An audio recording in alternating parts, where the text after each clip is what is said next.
Transfert de patients dans cet hôpital de Milan.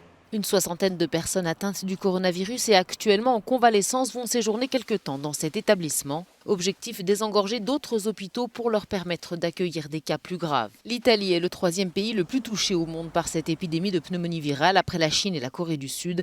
La région de Bergame est particulièrement concernée. En France, plus d'une centaine d'écoles ont été fermées, la plupart en Bretagne et dans l'Oise, deux zones très impactées par le Covid-19. Avec 4 décès et plus de 200 cas confirmés sur son territoire, le pays se prépare à une nouvelle intensification de l'épidémie. Paris prend des mesures. Nous réquisitionnons tous les stocks et la production de masques de protection. Nous les distribuerons aux professionnels de santé et aux Français atteints par le coronavirus, a écrit Emmanuel Macron sur son compte Twitter. Le président français qui devait organiser ce mercredi un conseil de défense spécial sur le Covid-19. Nous devons tous avoir conscience que nous sommes et serons mobilisés dans la durée. Mais nous sommes prêts. Et je sais que nous aurons cette force de relever ce défi.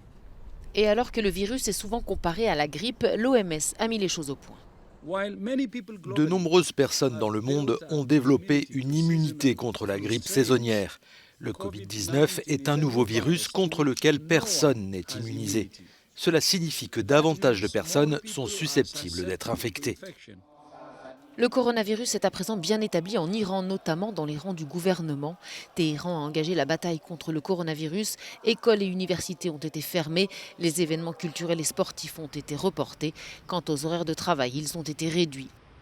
Une équipe d'experts de l'OMS est arrivée lundi en Iran, apportant avec elle des fournitures médicales et un nombre suffisant de tests de détection du virus pour pratiquer un dépistage sur 100 000 personnes. Et Donald Trump s'est dit prêt à aider l'Iran à faire face à l'épidémie, à condition que Téhéran en fasse la demande.